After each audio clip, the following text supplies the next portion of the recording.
I've just been to Russia, to St Petersburg, Hmm. and I could not fathom the internet speeds there. I understand that relative to the speeds I'm using in London, these were Hmm. about 2,000 times faster. I Okay. mean, I'd have a long video and I'd just touch. Hmm. Boop! Okay.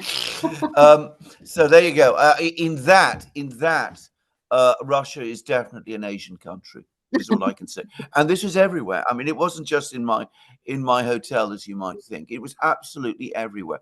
I just couldn't fathom it. And lots of Asian people in who I presume are mostly Chinese. Though Hmm. many Russians have Asian features. But anyway, and lots of things said about China as well, by the way, which are very complimentary altogether. But anyway, I'll be interested to have this program. And if you want to discuss a little bit about my impressions whilst I was there, I was only there for basically 2 days. So it's Okay. very brief. Uh-huh. Yeah. Well, that sounds interesting. Okay, so Yeah. but Russian doesn't have a firewall like China has. I guess it's just I like. had, I had, right. I had no difficulty. They do. They've Hmm. started to develop one, Oh, okay. but they're more. So I can access pretty much everything. Hmm. So I could access the Guardian, the New York Hmm. Times, the Washington Post. Um, there are some things that are prohibited. You cannot access them. You have to use VPNs, Hmm. and I didn't because I don't access them. I don't bother looking at them Hmm. myself. I wasn't affected, but you can't access Twitter. Twitter Okay. is Okay. blocked Uh-huh. entirely. Okay. Facebook is blocked entirely. Uh-huh. And one British newspaper I noticed, which is the Daily Telegraph, is also blocked. The Daily Okay. Telegraph is a genocidal rag. So I'm glad that they do block it, actually. Okay. Genocidal, uh, hysterically pro-Israeli, Hmm. hysterically pro-Ukrainian, and hysterically anti-Chinese. Hmm. So Yeah. just to say, Uh-huh. Yeah. but in all other respects, I mean, you didn't need to go through VPNs. Hmm. You could access Financial Times. You could look at YouTube. You could do anything you wanted, basically. So Yeah. there is some kind of filter, and it seems to be working quite efficiently. Okay. But it's not as I don't think it's as developed as the one in In China. China. Hmm. Yeah, China has more websites blocked. Yes. And Yes, that yes. I can totally see why, because for a while Oh, the absolutely. anti-China rhetoric was just outrageous. They're making up stories about genocide in Xinjiang. I think that's really was upset lots of people in particular that one I think upset the Chinese government. Now, of course, they Yeah. had this policy before that. I think the Western, since China had this firewall, they just proven again and again that it was, the Chinese government was correct to block some of them because they were so anti-China and so make up Oh, stories. I've noticed. So true, so untrue, so yeah. Well, like the Daily Telegraph. The Daily Telegraph is extreme by any standards. I mean, I've said this to my wife many times. Hmm. I think some of the people who write for the Daily Telegraph, if we ever got a fascist government here in Britain, they Hmm. would be joining the secret police. I mean, they scare me, frankly. I mean, their behaviour, their Hmm. language is openly genocidal Yeah. sometimes. And I mean, they absolutely hate China. Uh-huh. And I mean, in their case, I mean, one could speculate about whether some people are racist or not. In Yeah. their case, there's no doubt about it. I mean, they're deeply disturbed people. So, and I'm sure that in America you get even more people like that Hmm. writing about China. Yeah, the BBC was pretty bad for a while too, so not as bad as the Daily Telegraph, but it was pretty bad. I think they're getting a little bit better, but Absolutely. still, very. Well, they're getting a little bit better because they're now more focused on criticizing Russia. When that's over, They'll switch back. You'll see. I mean, always remember what I have to say. China is at the back of everything. Hmm. It has been made out to be the great Hmm. enemy and adversary, Yeah. which is it's so crazy. I mean, it's ridiculous. Anyway, I hope you're having a good time in Beijing Oh yeah, and in yeah, China. yes. Yeah. Yeah. Yeah. I took my kids, we visited the summer palace that got burned down. Just, I don't think Yeah. they've been there, so it's kind of an interesting place.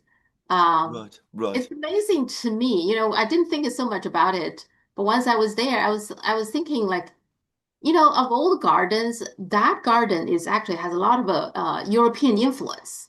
It was Yeah. designed by a Italian architect, right? So lots of the places. So with that, they burn it down. I mean, so very unfortunate. It burned down by the Europeans, right? I find that's Yeah.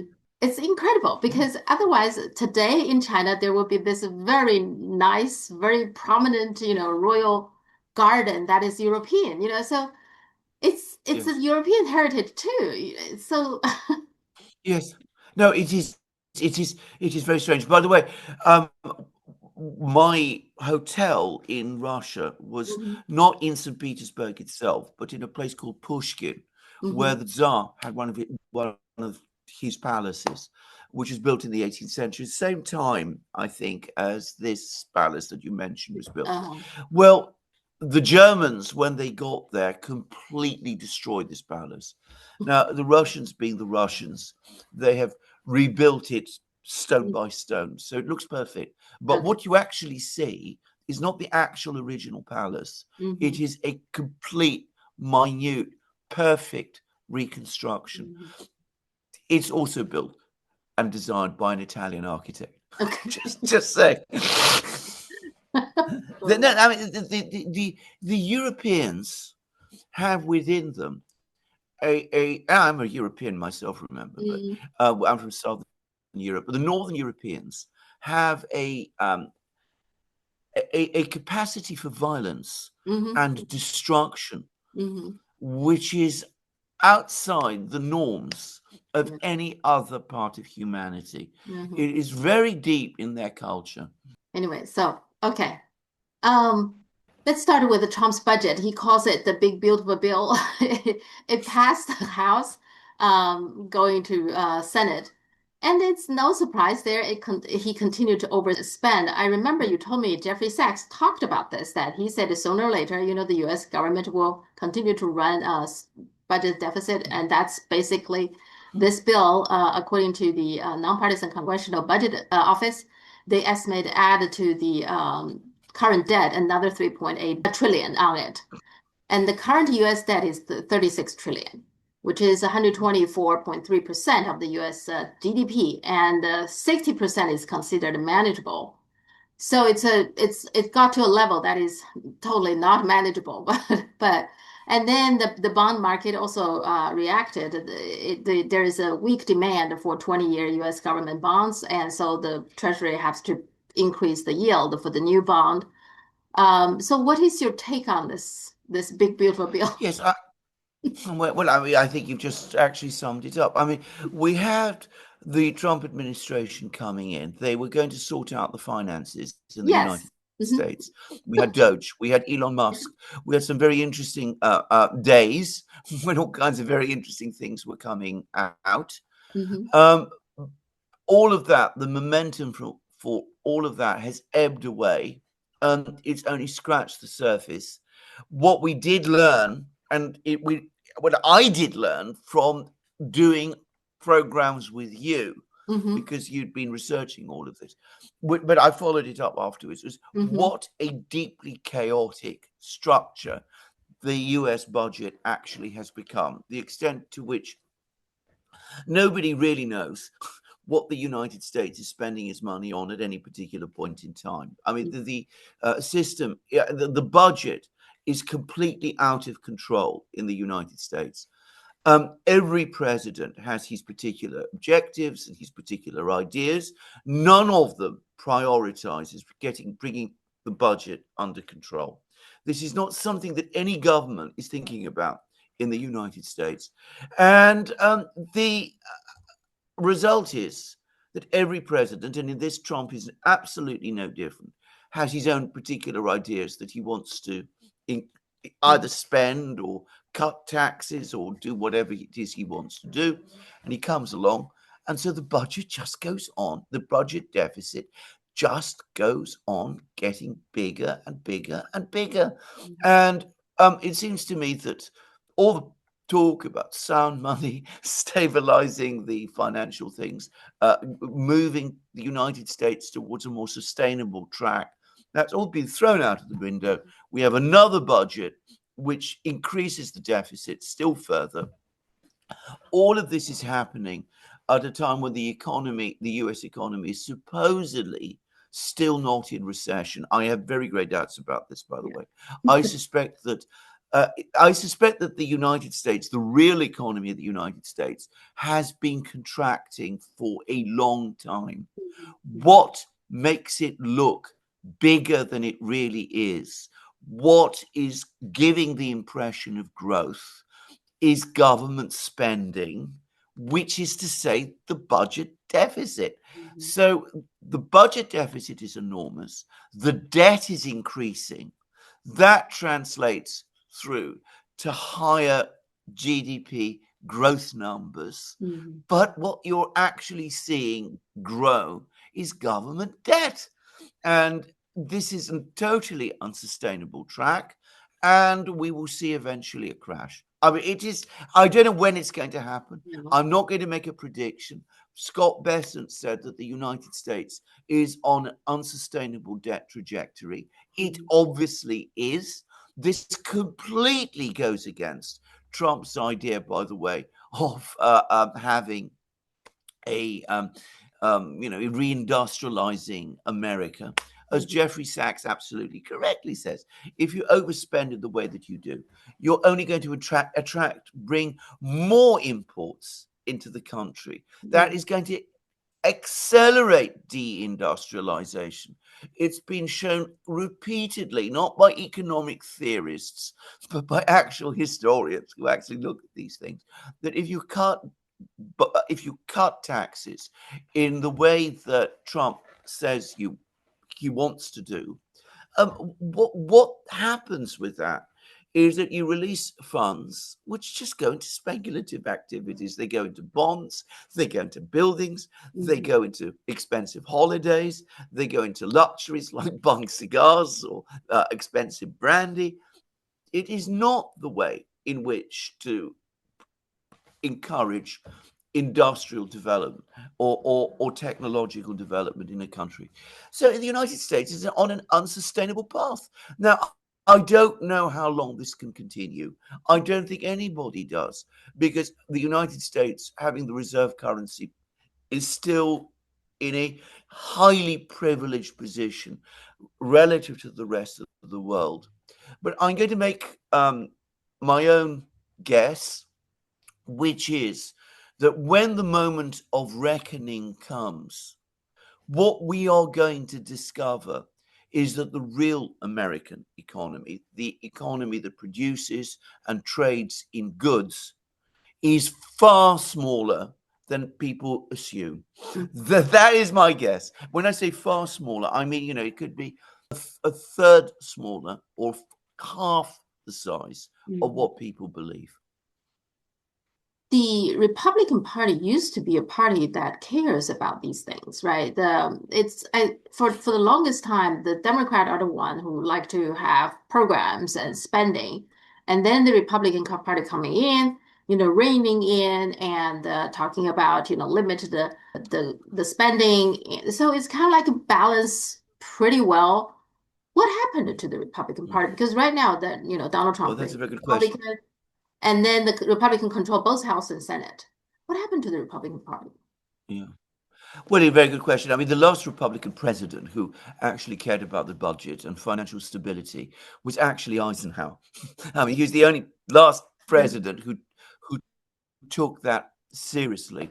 Then, of course, Kennedy became president, exactly as you said. And Kennedy had a different perspective. He deliberately ran a deficit because he was a Keynesian and he had Keynesian economic thinkers. So he deliberately ran a deficit in order to accelerate growth in the US economy. And it worked for a while. I mean, in the 1960s, saw a sharp increase in economic growth in the United States over what happened in the 1950s, but at the price of storing up inflation, which exploded in the United States in the 1970s, just in the United States, but right across the West. Nixon never really grappled with budget issues. He basically approached this in pure terms of monetary policy. Mhm.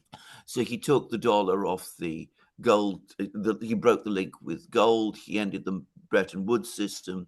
He set up the system which eventually evolved into the system we have today, we've known today, in which the United States overspends but increases, but is able to do that because of investment flows into the United States from around the world.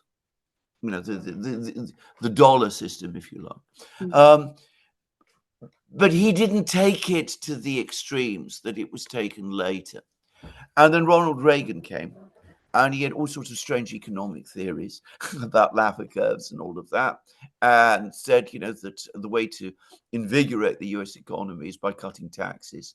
And the Republican Party has been wedded to that ever since. I mean, Mhm. they have this mantra that you must cut taxes, and Mhm. that will release the animal spirits of the people, and it will lead to higher economic growth. Now, there is truth to this. I mean, if you overtax people, then obviously that does indeed disincentivize people from investing, creating businesses. I mean, I'm experiencing this myself in Britain. I see how this works here. So, I mean, at a certain level, this is actually true.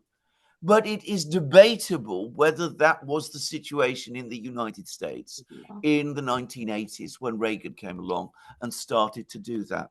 So it was, in my opinion, in the 1980s when Reagan, who was successful politically, Mhm. embraced this type of policy, and when it was fully adopted by the Republican Party, Mhm. cut taxes, Yeah. focus on asset price growth, which is, by the way, a form of inflation. And to make, I mean, if house prices and stock prices increase, but the actual production of the companies that you see Mhm. is not increasing and not growing, that is in a kind of inflation. It's asset price inflation.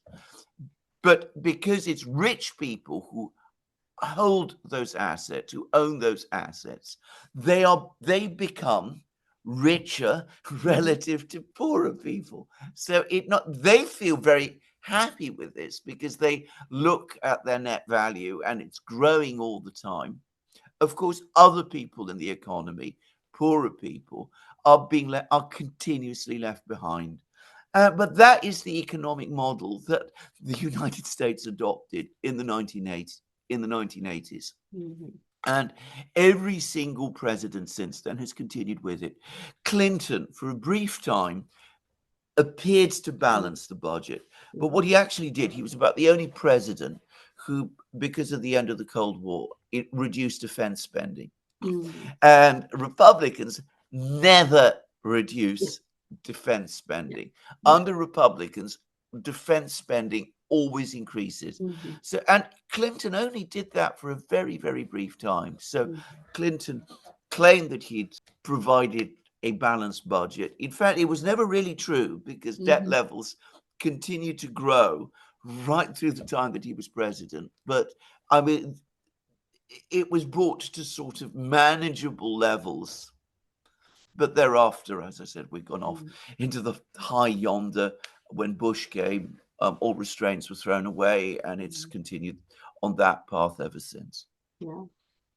The trade war. So this is very typical of the US. So almost immediately after they had this joint statement with China that if there's a pause, Yeah. the US Commerce Department, they issued a guidance on May 12th, which is, I think, the same day. They warning companies to use Huawei AI chips anywhere in the world is a violation of the US export controls. So, of course, China Yeah. was very angry about this. China followed with their announcement saying, okay, it will use anti-sanction law if U.S. ban on Huawei chips is enforced, and Yeah. warning companies that cave to the U.S. from doing business with China. And then after that, the Commerce Department changed their wording somewhat and softened their tone and not saying anywhere in the world or something. But Chinese Commerce Ministry said that despite the adjustment in wording, the discriminatory measures and market distorting nature of the guidance itself remain unchanged. So you see, this is very typical, right? So there's already argument there. Clearly, this negotiation is going to be a bumpy one. And how can this proceed? From China's perspective, this is how the U.S. doing business, right? Well, exactly, it does. It's exactly how the US does business. I mean, one part of the bureaucracy, and I think generally Donald Trump and Scott Bess 145% tariffs on China. It is destroying us. Interesting. Around the world, we're buying Chinese goods. They actually increased their purchases of Chinese goods in April, compensating for losses of American exports for China. Now, of course, that's saying it like that makes it seem that there was less damage done to China than may have been, because, of course, there are some exporters, a lot of exporters, I suspect, who prioritize exports to the US, and they will have taken a hit in April. But you can see that overall, the economic numbers are not what the US imagines. Whereas, I mean, I was reading only a few days ago in the Financial Times that Chinese restrictions on exports of rare earths are now starting to have an impact on supply chains. It was for a brief moment the big headline. Now, rationally, the United States should be seeing all of this. They should say to themselves, this is something we need to walk away from. Scott Bessent has said that the debt trajectory in the United States is unsustainable. You cannot balance a US debt without a massive economic crisis unless you get some kind of help from the world's biggest industrial, manufacturing and trading economy, which is China. So some people in the US get this. So they have this meeting with China in Switzerland. They reduce tariffs on Chinese goods to still a very, very high level. They aim to get their goods sold again in China. American goods sold again in China, petroleum products, aircraft. I understand that Boeing was particularly shocked that it was being stopped from selling aircrafts to China. That was a major concern. So they get that all restarted. But deep down, the United States, it hasn't changed its geopolitical priorities. So you see that the attacks on China continue. It is exactly the same as what happens with Taiwan. American leaders come along and tell China all the time, we are fully committed to the one China policy. We will observe the one China policy. And then, as Xi Jinping said to Joe Biden, you tell me one thing, and then your administration goes off and does something else. And we see the pattern continues. Just so you know that actually right now in China, if something is banned by the US government, it's actually regarded as a sign that that product must be good. So Huawei's AI chips must be pretty good for the US to ban it, so Yeah. I find in general the U.S. needs a stable economic policy. I think it's so chaotic, right? So when DOGE comes in, it's a good thing that they did a lot of things to save money and cutting things. They call them waste, fraud, and abuse, right? They want to reduce all that. That's good, but they also created a lot of chaos. But all that it seems amount for nothing if you look at the budget now. Okay, so it's very chaotic, and the trade policy, trade tariffs is very chaotic. It just everything. I think Trump, as a businessman, must understand that whatever you do, the market in general, I'm talking not just the stock market, but just any market would like to have something stable. Otherwise, it's very hard to do business, isn't it? Absolutely. I don't think the United States has an economic policy at all. I don't think it's had an economic policy for a long time. I think it has a very aggressive foreign policy and geopolitical policy. I think it has an obsession with extending its power around the world. I think it has a kind of defense policy that is indeed very, very chaotic. And I think what happens in the United States is that vast sums of money are spent, some on the social security system, which I think, by the way, overall is a good thing and is an important stabilizer, some on the education system, but that has become a field for ideological war between American political factions. But mostly, or at least a large part of what the US spends now is basically payoffs towards client groups. I mean, so you subsidize this industry. You talk about you're going to create factories that are going to make chips. You don't actually build any factories that make any chips, but you are paying large sums of money to the people who ultimately are your donors and your backers. And so that some of that money then gets recycled and ends back funding you. And I think this is what this is really about. I've never seen, I mean, I haven't seen, I mean, since the 1980s, I mean, Reagan, and I've been very, very critical of him, and I am very, very critical of him. There was a coherent economic philosophy behind what he was doing. I think it was completely wrong, but it was a coherent economic philosophy. I don't think we have anything like that today in the United States. As I said, it's basically paying off particular client groups. And at the same time, certain types of spending, social security spending, defense spending, continue a kind of automatic pilot, with nobody taking a huge amount of interest in them. In defense spending, it's different because the defense spend is also ultimately part of the system of giving off payments, making payments to particular, clientage groups. Now, what the United States, in a word, what the United States has is not an economic policy. It is a patronage policy. It's about patronage. China is completely different. China does have economic policies. Now, you can see this. I mean, they don't just have economic policies, plural. But within those economic policies, they have industrial policies, they have manufacturing policies, they have policies about building, housing, railways, infrastructure. There is a whole web of policies that tie together. The United States isn't like that at all. By the way, if I have to be frank, Europe is pretty much the same also now. So I mean, when you say that it's chaotic, I think that actually understates the reality, because, as I said, I don't think there is any single unifying theme that brings this all together.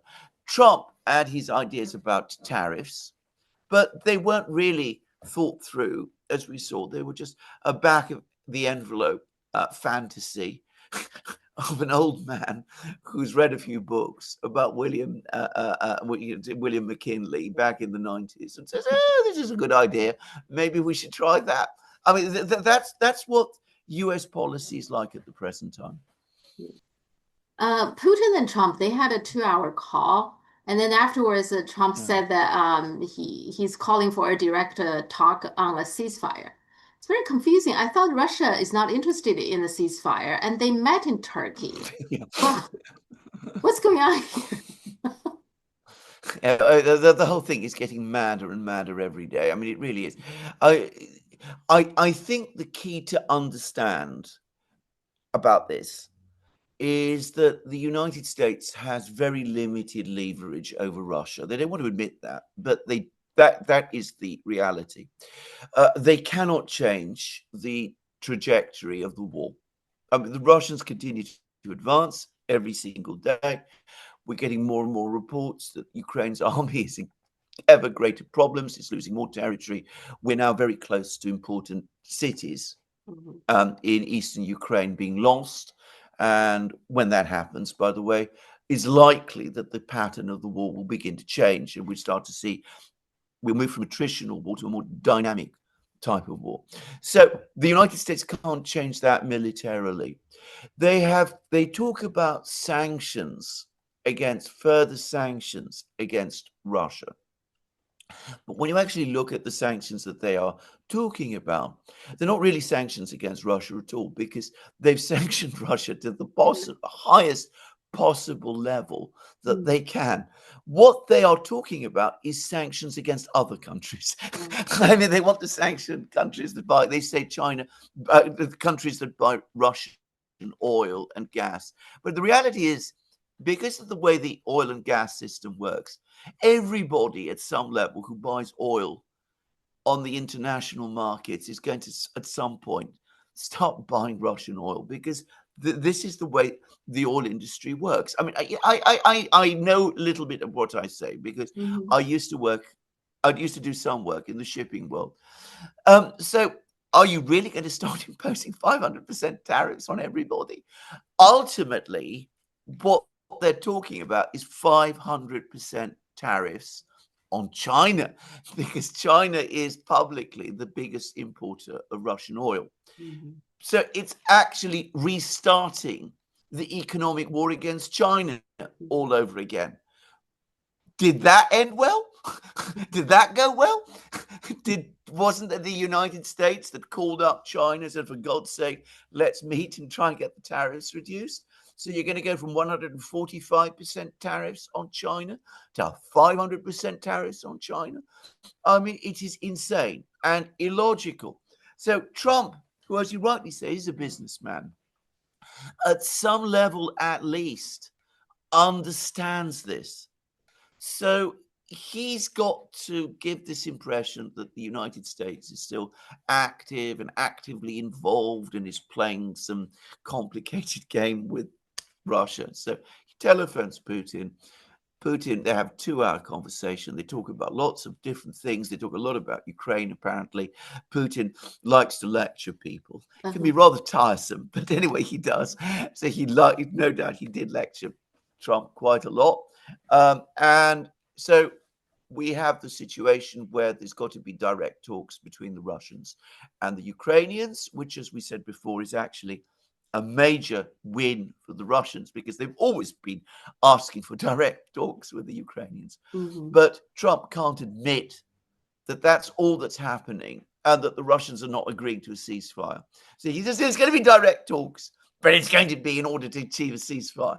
So this is the way in which the Americans do it. We have in British English, particularly amongst young people, they use the word blag. I don't know whether this is known in American English, but blagging is when you talk big in order to conceal the fact that you've got absolutely nothing behind you at all. And that's what America is. That's what Trump is doing. He's blagging. He's implying that he's achieved some great move forward, whereas in fact he's achieved absolutely nothing. He's not getting the Russians to shift on their positions at all.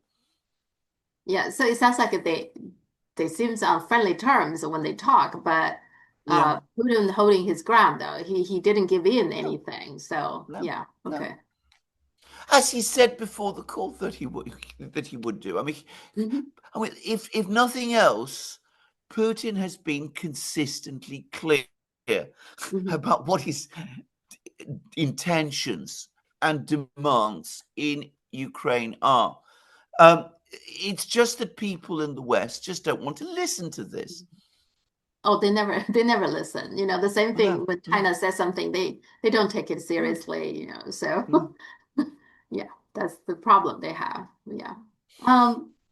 Indian-Pakistan conflict, it doesn't seem like it's fully over, even though the ceasefire, there is a ceasefire there. But Modi made it very clear. He said this military offensive against the Pakistani terror group will continue, and that the ceasefire was simply a pause. In the meantime, Pakistan continues to purchase weapons, advanced weapons from China, and so there's still the danger of this thing the ceasefire will stop at any minute. What's your take? Well, what has happened, and the reason behind all of this is that India was humiliated by Uh-huh. this exchange, and I think this is something the India has to face, because Modi, I think, very unwisely launched this whole military operation Mhm. very in a massive hurry without any real diplomatic preparation. Um, the Indian military was not organized to carry out this operation well. It turned out that their ultra expensive French fighter jets were not as good as they believed they were. And the military operation didn't go well at all. And there had to be a ceasefire. And the Indians are furious about that because they didn't achieve any of their objectives. And they're very, very angry with the Americans Mhm. because the Americans are going out and saying that it was they who brokered the ceasefire. And the Indians don't like the fact that the Americans are saying that at all. Mhm. And the Indians are very angry with themselves because the operation didn't go as they'd expected. And the Indians are very angry with the Pakistanis because the Pakistanis resisted successfully.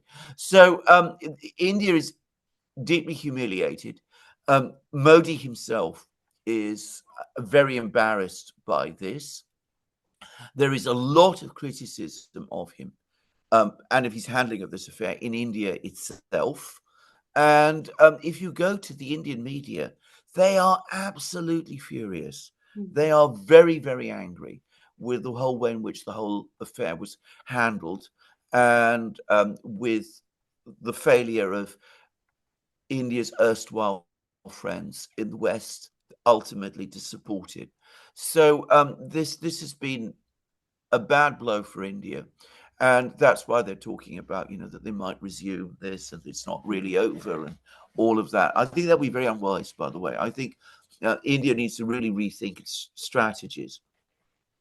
And by the way, I have no sympathy with terrorism or anything of that kind. Mhm. And I want to make that completely clear. I mean, I have much understanding of the Indian position, and Pakistan has had a history of supporting violent uh, groups. But maybe a different approach by India, a more diplomatic approach, might have been more successful. That's the first thing to say. Maybe India could have talked about this with China and said to Mhm. China, look, you know, is it really acceptable for Pakistan to host groups like this? You know what Islamist terrorists are like. You've had to deal with them in your country. Why do you think it's any better for us to deal with them in our country?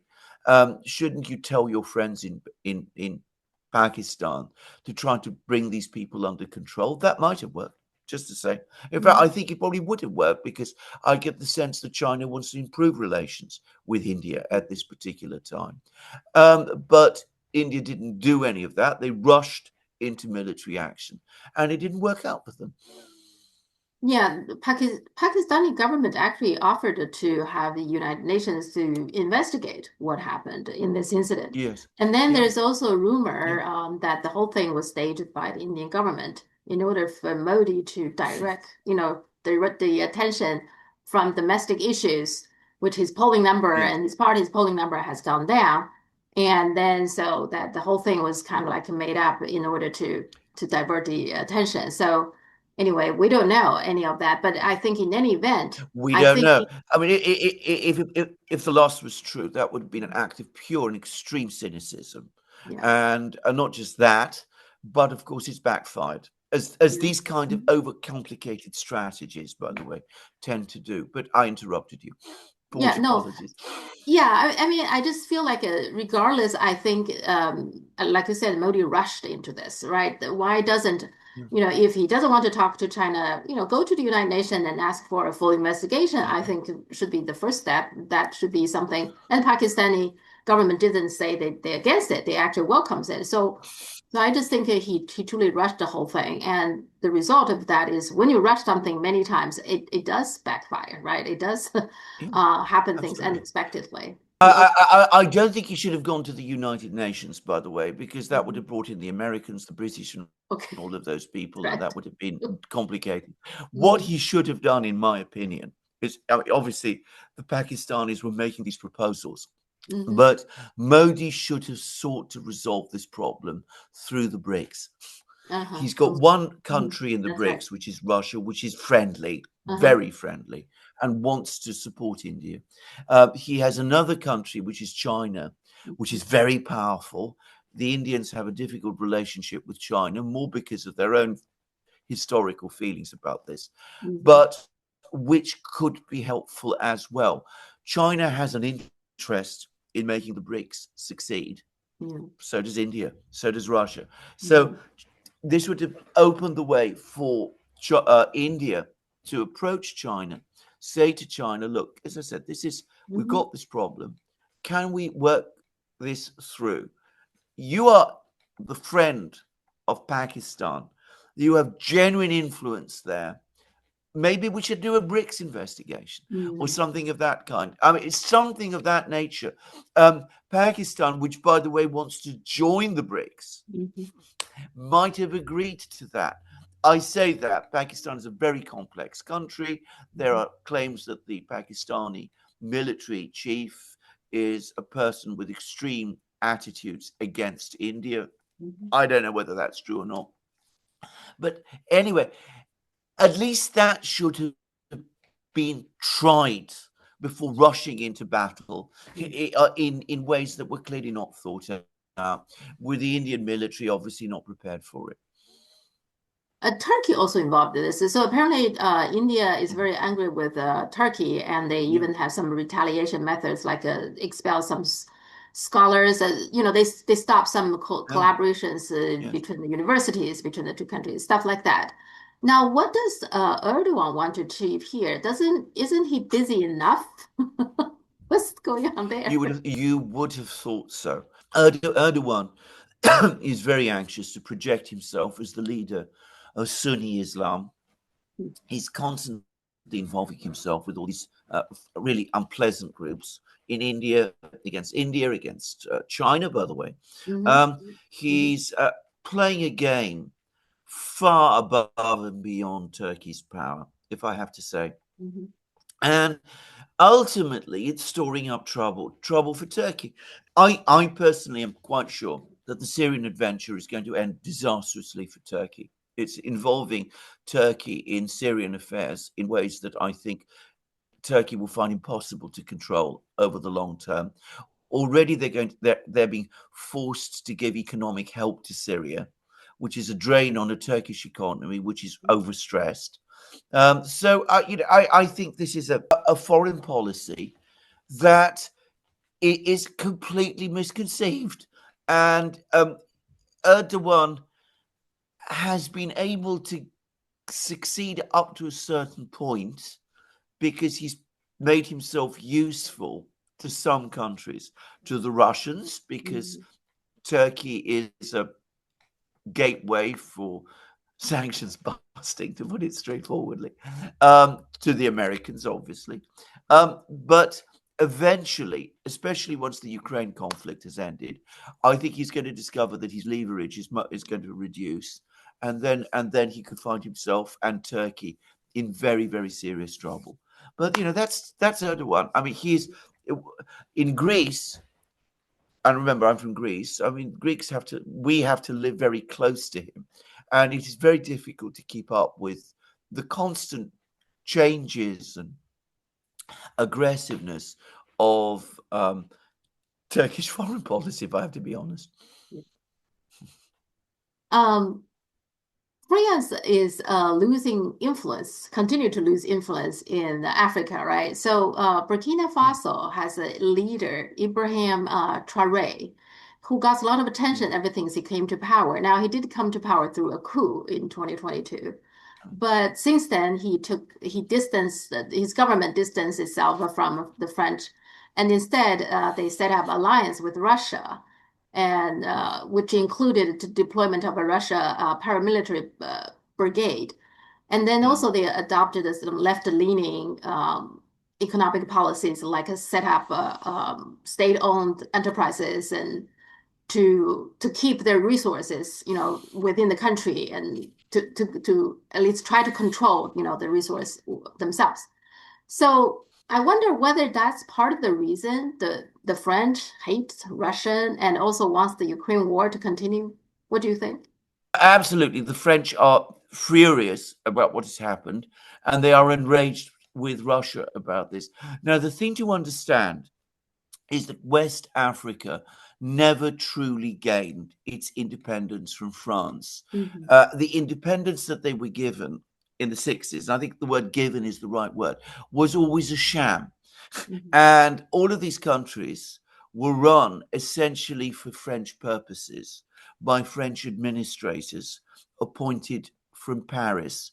And I know how it was done. I mean, you'd have people who would qualify for the French civil service through the École nationale d'administration. The Hmm. top people, the ones who did best in the exams, would be sent to Paris, and they would work on, on the finance ministry or the foreign ministry of some kind, and those who didn't do so well would be sent off to West Africa and run things there. So I mean that was how it was, and it was a very, very comfortable arrangement, and it also created huge opportunities, and I have to say this, for financial aggrandizement, Hmm. and the economies of these countries continued to function for French benefit as Hmm. basically extractive economies, providing, say, cocoa to France to make chocolate and things of that kind. So along come these coups start to happen. It's not just Russia, by the way. It is because there's this change in Africa. Africans have become a lot more confident over the last 20 years Hmm. because China's footprint in Africa has grown. And China is perceived as offering much more to Africa than used to be the case within the Western powers. The Westerners often talk about why they want to end poverty in Africa. They never Hmm. want to end poverty in Africa. They Hmm. can hold whole summits about this, but in some ways, keeping Africa poor serves their interests, Hmm. and it serves the interests of the NGOs that are supposed to go and end poverty in Africa. If poverty in Africa ended, all these NGOs would be out of business. So you can see how it all works again. Anyway, an African leader, I remember hearing him saying that he got more out of a single meeting lasting 20 minutes with Xi Jinping Hmm. in a lift at a Yeah. conference than he got from weeks of discussions with Western officials. So there you go. So all of this has given African states a lot of confidence. There's Hmm. been these so-called coups, but you have to understand that these coups have popular support in these countries Hmm. because, again, the electoral system is tightly controlled in them, or was tightly controlled in them. And finally, you have a sense that these countries are starting to gain a genuine independence, finally, from the colonial master, which is France. The French are furious about this Hmm. because it is a loss of French influence. But the French elite are particularly furious about this because that is a loss of opportunities for them Hmm. because they can't continue to send off their people to run things in Africa. So this explains a lot of the current animus against Russia. Now, at the British, they sometimes they like to troll the French, aren't they? I find that the reports on French, for example, when they report about the French fighter jet, the Rafale was shot down by Pakistan, they almost like a Yeah. little bit of celebratory, a little bit tone of that. And then when they report about this person, they are not using the word terrorist or dictators. Um, Yeah. they're more positive, even though he came to power through a coup. Is that the British are kind of like they troll the French sometimes? Yes. Yes, they do. I mean, and the French trolled the British. This is going on for centuries. I mean, the two countries are on one hand allies and even friends. I mean, there's an awful lot of interchange between France and Britain. You have a lot of French people here in Britain. A lot of British people own houses and villas and things like that in France. The British love French things and French wine and all of that. The French have this, these complex attitudes towards the British. So the two countries are very, very close. But at the same time, there's a kind of rivalry, which at some level they each enjoy. They even laugh about it. I mean, there was a famous joke. We had a program in the 80s called Yes Minister, which was a joke, a series about government and about how the British government works. So you have a senior official talking to the minister about the fact that Britain has nuclear weapons. And the minister says, well, I wonder whether we really need nuclear weapons. It's not as if the Russians are really going to attack us. And the official says, who's talking about the Russians? It's not about the Russians at all. It's about the French. And he says, the French? Yes, well, we know the French have nuclear weapons, and we must have nuclear weapons because, we've just had a couple of decades of friendship, but there were hundreds of years of conflict before that, and we can't be without nuclear weapons if the French have them. So, there is, as I said, there is a level of humor about this too. But you're quite right. I mean, the two countries love to troll each other. And then also Trump had a meeting with the South African president, Cyril Ramaphosa. It's kind of a tense, right? That Trump accused the South African of genocide against the white South Africans. And of course, the president denied that. But overall, I think he's pretty calm. So we didn't get into another like a Trump-Zelensky kind of a moment. But still, I thought the meeting was pretty tense. What do you make of that? Well, I thought it was a terrible meeting, and all the blame here rests entirely with Trump. I mean, if he thinks that, if that is what he believes, then he should absolutely not be receiving the president of South Africa, inviting the president of South Africa to the United States, having this meeting with him in the Oval Office, and then publicly humiliating him or trying to humiliate him in that way was absolutely outrageous and gross undiplomatic practice. And the South Africans must be seething about it. So relations between the United States and South Africa will have been damaged as a result of this.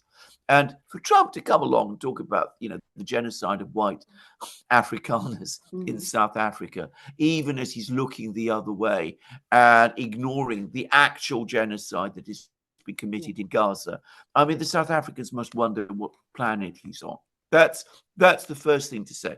Ramaphosa is a very experienced political leader. He was at the forefront of the anti-apartheid struggle. He was a close friend and political ally of Nelson Mandela. So he has the experience and the self-control not to be provoked into a shouting match with Trump, and good on him, frankly. He's not Vladimir Zelensky, in other words, but I mean, in this instance, I mean, as I said, it was Trump who was, in my opinion, wholly in the wrong. If you really think so badly of South Africa, you shouldn't be inviting their president to the White House. Yeah.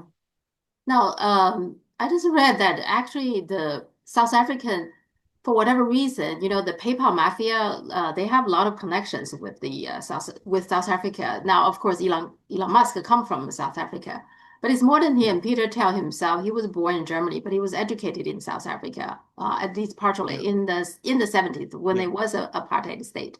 And then David Sachs, he was born in Cape Town and grown up in South Africa. One more guy is their former CFO, I think, Roloff Botha. He was the grandson of the apartheid regime, last foreign minister, Peak Botha. So there's a lot of connections. And all these people are very close to Trump. So I wonder whether that influenced him in a negative way, because there clearly is a tension in South Africa between the white, farmers and the government for historical reasons.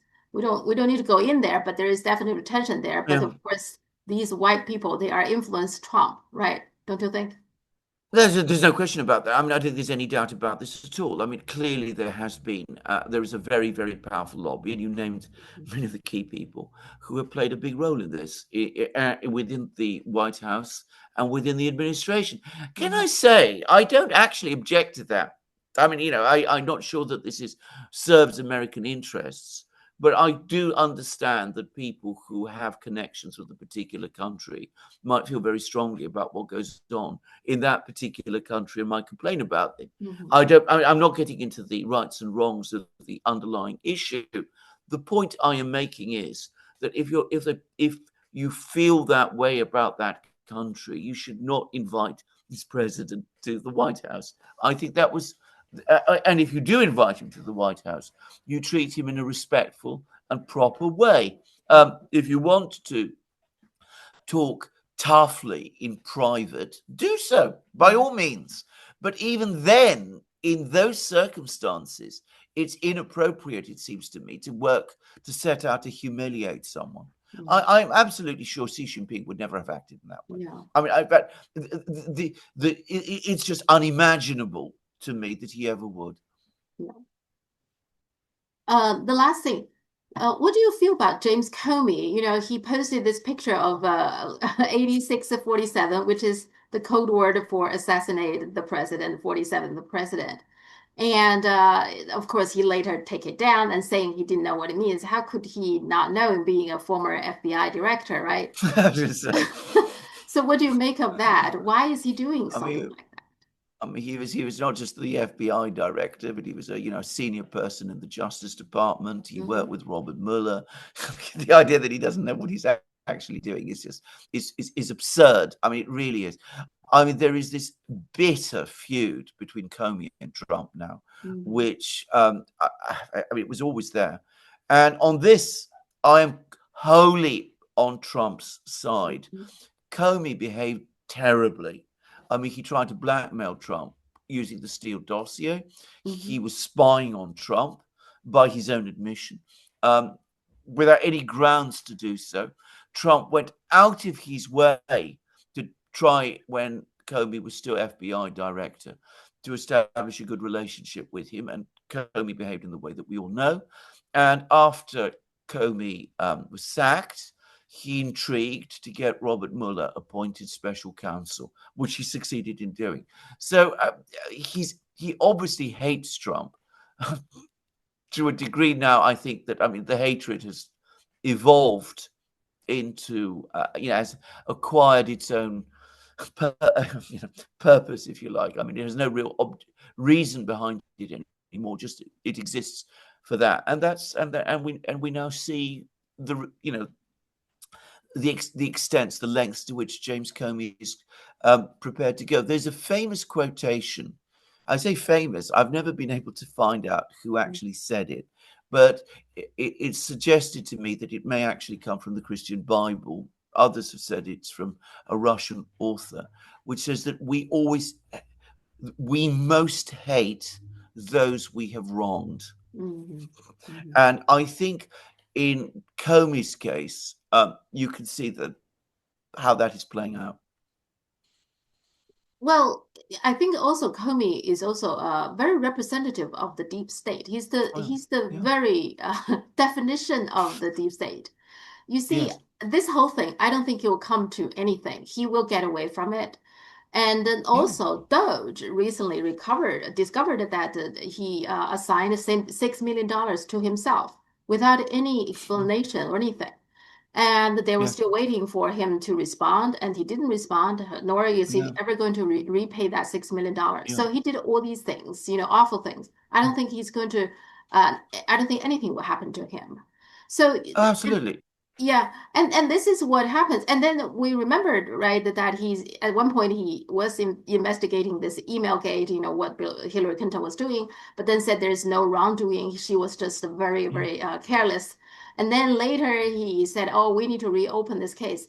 So, yeah, so they decide what case they investigate and what yeah, case they don't investigate at what time. They have this all these power, and no oversight whatsoever, right?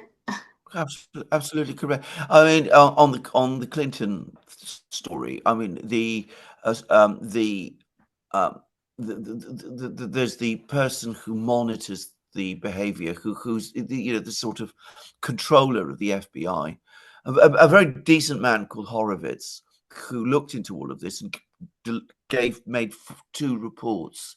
And he said he actually set out, how Comey completely disregarded all due process with the whole Clinton affair and behaved in an absolutely outrageous way. And again, nothing seems to have ever been done about that. And you're absolutely right. I mean, Comey will do these things.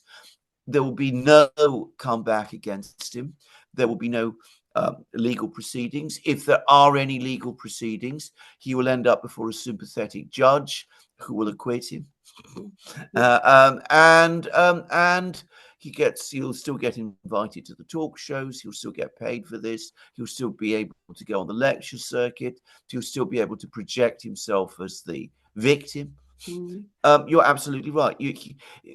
He has complete impunity, and that, unfortunately, it tells you about the corruption that there is in the United States today. Yeah. And yet he's the one who wrote the book called High Loyalty, which means he's not loyal to any particular person, but he's loyal to the country. But exactly. How Again, ironic. I think again, perhaps it's useful for people in China to understand this and to understand the nature of the country that is now seeking to become China's enemy and adversary. Imagine a situation like that in China, where an official behaves in the way that James Comey has done, appropriates $6 million, spies on his own president, spreads stories discrediting people, basically is out of control and has complete immunity. So no part of the political or legal system is able to touch him. That tells you where power in the United States really lies, not with the political leaders, not with the politicians, who are all owned, but in other places. Yeah. Okay. Well, let's talk next week. I'll email you. Have a great day. You too. Bye. Thank you and so have much. a great time. Great time. Thank you. Bye. Bye.